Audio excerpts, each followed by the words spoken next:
Frecuencia abierta.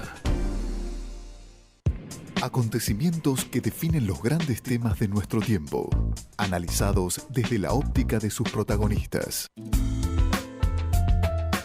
La Red de Empresas Inclusivas del Uruguay reúne a empresas y organizaciones públicas y privadas que están comprometidas con la inclusión laboral de personas con discapacidad en nuestro país. Nace a iniciativa de la Sociedad Uruguaya de Gestión de Personas, el mayor ámbito de profesionales de recursos humanos de Uruguay. En base a esto que les estoy contando, quiero a partir de este momento decirles que estamos en comunicación con Fernando Carota, que es el director ejecutivo de la Red de Empresas Inclusivas de Uruguay. Fernando, buen día, bienvenido, gracias por atendernos. Hola, buen día, muchísimas gracias a ustedes. Está hecha la introducción. Te pido que le cuentes a nuestros oyentes un poquito antecedentes de la Red de Empresas Inclusivas y cuál es el presente y lo principal. ¿Qué aspiran de cara al futuro? Con mucho gusto. La red se fundó el 21 de mayo de 2021, es decir, ya llevamos 2 años de trabajo. Es un modelo que a nivel mundial impulsa la Organización Internacional del Trabajo, desde la Red Mundial de Empresas y Discapacidad, y el foco de esta red es promover el empleo decente para las personas con discapacidad. Por eso hablamos de inclusión, en el sentido específicamente de las personas con discapacidad, de su inserción al mercado laboral, de la posibilidad de tener, obviamente, desarrollo de carrera dentro de las organizaciones, de todo eso que hace al mundo del trabajo, pero enfocado en las personas con discapacidad. Como bien decirte hoy, son casi 30 organizaciones, entre públicas y privadas, que forman parte de esta iniciativa. Tenemos 14 programas en ejecución en todo el país, en algunas con cooperación internacional por parte de organismos internacionales, en otras, como es el caso a nivel local, comenzamos ahora un proyecto junto con el Instituto Nacional de Empleo y Formación Profesional para la capacitación o el desarrollo de habilidades de las personas con discapacidad, enfocado específicamente en el interior. Esto lo estamos haciendo junto a la compañía BAF, la compañía química que también forma parte de que es una de las 30 empresas que forman parte de nuestra red. Y dentro de esos proyectos siempre lo que tratamos es de, obviamente, por un lado, promover la inserción laboral de las personas con discapacidad y por otro lado, acompañar a las empresas a que den ese paso. Es decir, tenemos empresas que hace muchísimos años que vienen trabajando en este tema, otras que no hace tanto. La idea es que obviamente cada vez seamos más y desde el sector empresarial, obviamente, impulsar la empleabilidad de las personas con discapacidad. ¿Y estas empresas se acercan por iniciativa propia? ¿Salen ustedes a invitarlos a que se incorporen? ¿Cómo se da la unidad empresarial en este sentido? Bueno, ahí hubo una serie de organizaciones que ya tienen, sobre todo las multinacionales, que tienen este tema muy bien trabajado, digamos, o que tienen esta sensibilización ya hecha en muchos países y que obviamente toman la iniciativa en sus locales, en sus filiales de Uruguay, de impulsar este tipo de iniciativa o de proyecto. Por tanto, ahí hay como, digamos, una situación mixta. Hay algunas que se han acercado, hay 10 que fueron las que fundaron la red, y luego se fueron incorporando nuevas en esa calidad que decimos nosotros de comprometidas. Algunas tienen un mayor compromiso en el sentido de que toman el liderazgo de algunos proyectos. Hace apenas una semana terminamos un congreso de accesibilidad turística con el gobierno de Canelones, que reunió a representantes y operadores turísticos de todo el país y que tuvo como base allí ese proyecto liderado por un reconocido hotel de Montevideo, que tuvo como epicentro, digamos, hablar de la accesibilidad turística para las personas con discapacidad y la generación de empleo en el sector turístico, algo que sabemos bien que está en rezago. Por eso le decía que hay, digamos, como diferentes comportamientos, pero el objetivo, claramente, el paraguas bajo el cual estamos unidos es precisamente ese, ¿no? El de impulsar siempre el empleo para las personas con discapacidad. Y las iniciativas y los proyectos que cada empresa pueda estar definiendo, ¿los ejecuta cada empresa por sí solo o lo ejecuta la totalidad de los integrantes de la red? No, los ejecuta la red con la colaboración, digamos, ellos toman el liderazgo de ese proyecto. A modo de ejemplo, tenemos este proyecto que tiene que ver con emprendedurismo de personas con discapacidad, que está enfocado en el interior del país. El otro que tiene que ver con el tema de accesibilidad turística. Hay otro que reúne o que toma contacto con los representantes del cuerpo diplomático para que ellos sean de alguna manera el nexo con las empresas nativas de sus países que están presentes en Uruguay y que puedan conocer nuestro trabajo.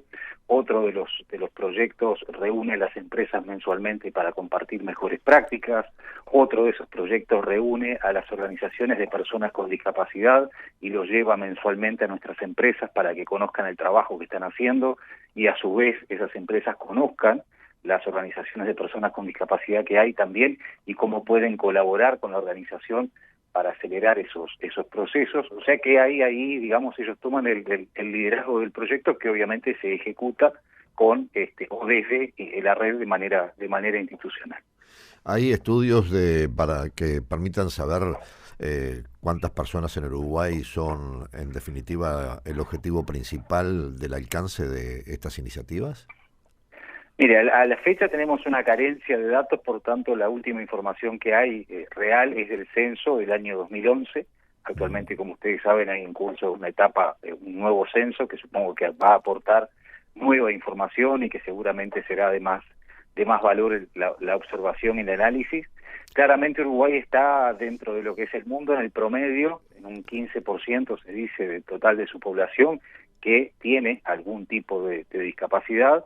Lo que sí claramente preocupa y ocupa tiene que ver con la situación del empleo, es decir, las cifras del empleo que habitualmente se conocen, que pueden mejorar o en algún caso, empeorar, pero claramente en el segmento de personas con discapacidad siempre ha sido un tema de impacto muy negativo, es decir, las personas con discapacidad tienen una tasa de desempleo muchísimo más alta de lo que tiene el común o la media de la población. Si a eso le sumamos el caso de las mujeres o el caso de los jóvenes, claramente tenemos ahí un problema que tenemos que resolver y que lamentablemente el marco normativo que tiene Uruguay, que como siempre digo es muy rico, no ha sabido o no ha podido resolverlo. Es decir, Uruguay tiene una ley que obliga a las empresas públicas desde hace 13 años a contratar personas con discapacidad con un cupo. También lo tiene para el sector privado, una ley que va a cumplir ahora sus primeros 5 años. Y además hay una ley de promoción del empleo que el gobierno aprobó recientemente, que entre otros pilares, son 3 pilares que de alguna manera el gobierno intenta incentivar la contratación. Uno de ellos es el de las personas con discapacidad, pero lamentablemente ninguna de esas cuestiones ha movido la aguja en el sentido de decir, las personas con discapacidad se están acercando en temas de la tasa de empleo a la realidad del resto de la población, ¿verdad? Bien, si nos guiamos por números que tenemos hasta ahora sin saber este censo, por lo menos, según la cifra que has estado manejando, estamos alrededor de 450.000 a 500.000 personas en Uruguay en estas condiciones. Es un número muy importante, significativo. Claramente ahí después habrá que ver de esa población cuál es la económicamente activa, la que está en condiciones de acceder al mercado laboral, pero claramente sí, es un número muy importante en el cual hay que trabajar, porque claramente allí hay además todo el tema, vuelvo a insistir, el tema de los jóvenes y la inserción al mercado laboral, y que eso está directamente ligado con lo que tiene que ver con su acceso a la educación. Es decir, muchas de las preocupaciones que veíamos en las empresas tienen que ver con que, más allá de emplear a una persona con discapacidad, cuando se logra emplear, a veces las oportunidades de desarrollo no son las mismas que tiene el resto de ese equipo de funcionarios, porque claramente su nivel de educación, su capacitación, su formación no es la misma. Entonces ahí empezamos en otra inequidad, que es la oportunidad de que esa persona pueda desarrollar una carrera laboral en igualdad de condiciones. Y eso está dado por el paso anterior. Por eso un poco la preocupación de las empresas no es solamente en promover la inclusión, sino que algunos de nuestros proyectos abarca el tema de la educación y del acceso a la educación, para que por lo menos las personas con discapacidad terminen el trayecto educativo formal a nivel de bachillerato. Es decir, hoy por hoy tenemos personas con discapacidad, en su mayoría con primaria finalizada, con el ciclo básico ya ahí empiezan a darse algunos problemas. Bachillerato ya le diría que sería una excepción, y ni que hablar el mundo o la vida universitaria. Y eso claramente después es un obstáculo para ellos mismos al momento de insertarse laboralmente. Pero estamos hablando también de la necesidad de planes de estudios específicos pensando en las posibles dificultades o limitaciones que muchos de ellos puedan tener. Sí, claramente. Yo creo que ahí hay, más allá de los esfuerzos que desde el punto de vista de la educación se hacen y que hacen muchísimas veces los padres de esos propios niños, en el sentido de que puedan comenzar su educación. Sigue habiendo obviamente algunas dificultades, hay algunas iniciativas que creo que son muy interesantes en materia de educación inclusiva, pero yo siempre digo, el día que a un niño en algún departamento del interior, al norte del Río Negro, se le niega el acceso en igualdad de condiciones a una escuela pública normal, como se llamaba antes, recuerda que hasta hace poco tiempo las escuelas eran escuelas normales, claramente se le está condenando a ese niño a que su oportunidad de desarrollo va a ser realmente compleja. Por eso mismo creo que hay que generar una serie de herramientas y de recursos educativos para que esas personas con discapacidad desde la primera infancia tengan el mismo acceso que al resto, en las mismas condiciones, en los mismos establecimientos. Obviamente en algunos casos requerirán de alguna asistencia especial, de algún acompañamiento, de alguna figura que está dada en otros planes educativos en el mundo, pero que claramente son necesarias, porque de lo contrario a ese educando lo estamos condenando, digamos, a que su desarrollo y su inclusión social va a ser realmente muy difícil. Hasta ahora, ¿qué papel han podido comprobar que juega la familia en todo esto? Muy importante. El rol de la familia es absolutamente importante, no solamente como hablábamos, en el trayecto educativo, sino también en el laboral.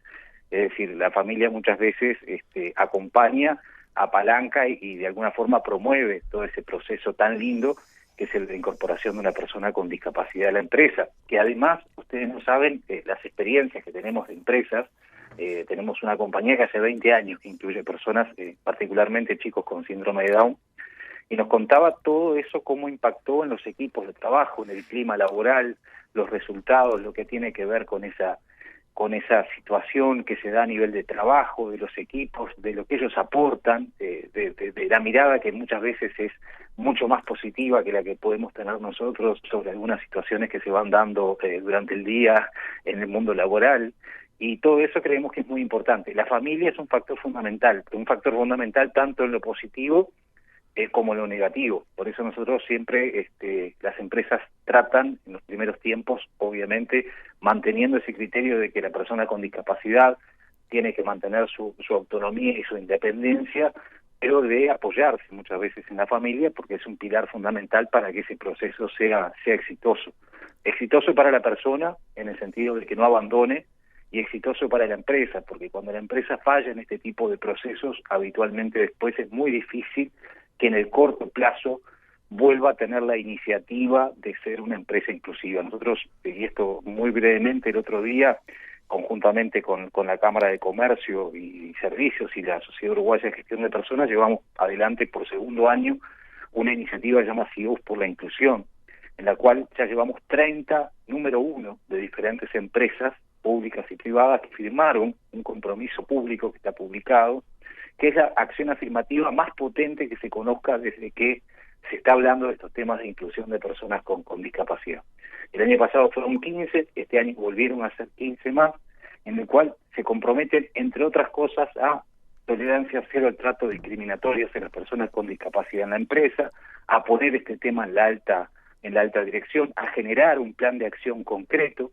Y realmente eso hace algunos años era, diría que algo impensado, o sea, es una locura pensar en eso. Hoy 30 CEOs de empresas realmente muy, pero muy importantes se convocaron para firmar ese compromiso. Desde el lugar de quienes nos están escuchando, ¿qué se puede hacer individual y colectivamente? Bueno, yo creo que ahí, por un lado, hay como definiría como varios ejes. Del punto de vista de la persona que nos puede estar escuchando, que no es la empresa, creo que es importante entender que la persona en situación de discapacidad o la persona con discapacidad es un sujeto de derecho, y que por tanto como sujeto de derecho tiene los mismos derechos y también obviamente las mismas obligaciones que tenemos todos, pero que en definitiva no hay que mirarlo desde una mirada de caridad, porque me parece que eso es lo que muchas veces la sociedad hace o hacemos desde el punto de vista de la caridad o de la lástima, sino de nuevo, de ver de qué manera podemos colaborar para que esa persona logre el goce pleno de sus derechos, no solamente desde el punto de vista laboral. Me refiero, el otro día lo hablábamos en el Congreso de Turismo Accesible, el punto de vista del esparcimiento, de los viajes, del disfrute, de la inclusión social, de la vinculación, de la pertenencia a los círculos, es decir, en la misma situación que el resto de nosotros.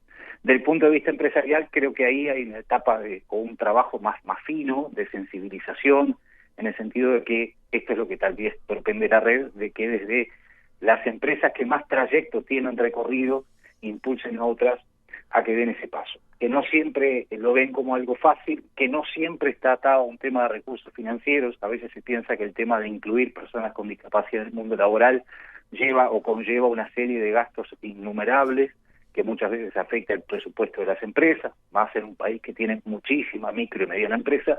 Les decimos que realmente no es así, de que siempre hay una oportunidad de incluir sin necesidad de que eso, desacomode lo que tiene que ver con el funcionamiento o el presupuesto de la empresa. O sea que creo que ahí tenemos todos un fin por cumplir, y como por ahí dice la Convención y dice Naciones Unidas sobre el tema de personas con discapacidad, lo mejor sería no dejar a nadie atrás.